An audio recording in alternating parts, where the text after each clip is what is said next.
Umpisa na po tayo magluto. Maglagay po tayo ng mantika sa kawali. Pasensya na po kayo dahil naubusan ako ng gas kaya ito ang ginagamit ko ngayon.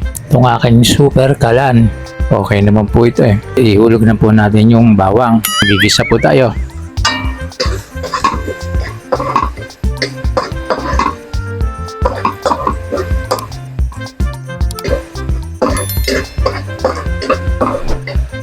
Tayin lang po natin bumango yung bawang.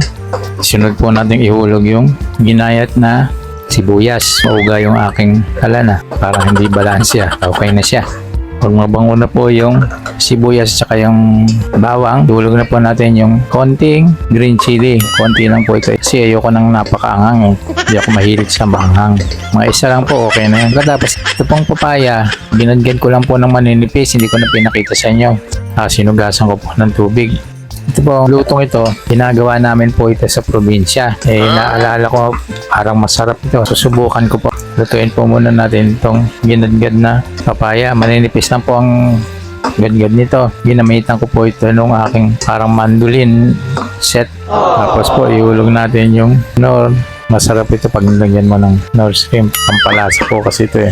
Haluin po natin mabuti para sumama doon sa papaya. Tiyak magugustuhan po nyo ito dahil napakasimple lang po nito. Luto po namin ito sa probinsya. Marami dong mga tanim papaya, mayroon padani, may sitaw, kalabasa, kung ano-ano pa mga halamang gulay. Lagyan po natin ng 1 tablespoonful na patis. Konti pong paminta. Lagyan po natin ng 1/4 cup na bagoong isda.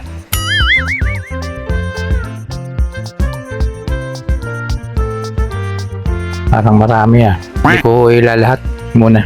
Tatansyahin ko lang.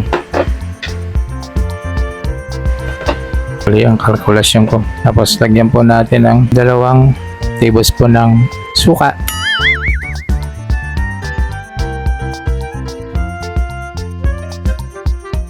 Haluin po natin para magsama-sama. Mamaya malalaman natin yung lasa niya. Kung tama ba dun sa panimplang ginawa ko.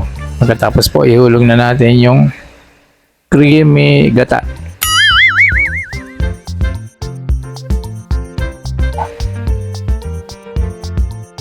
Napaka-creamy po nitong gata na to. Itong gustong gusto ko. Sana all.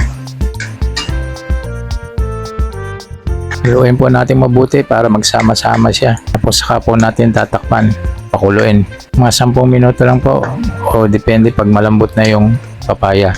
Atin pong takpan. Pakuluan po natin ng 10 minuto kasi maluto siya. Kusan po natin at tingnan kung luto na. Atin po tikman. Lagyan po natin ng konting asukal. May kagat na siya. Tama-tama yung lasa. Malambot na rin yung papaya. Okay na po. Nadali ko na naman yung lasa. Tayo na po natin. Ito na po ang finished product ng aking ginawang ginataang papaya. Masarap po ito.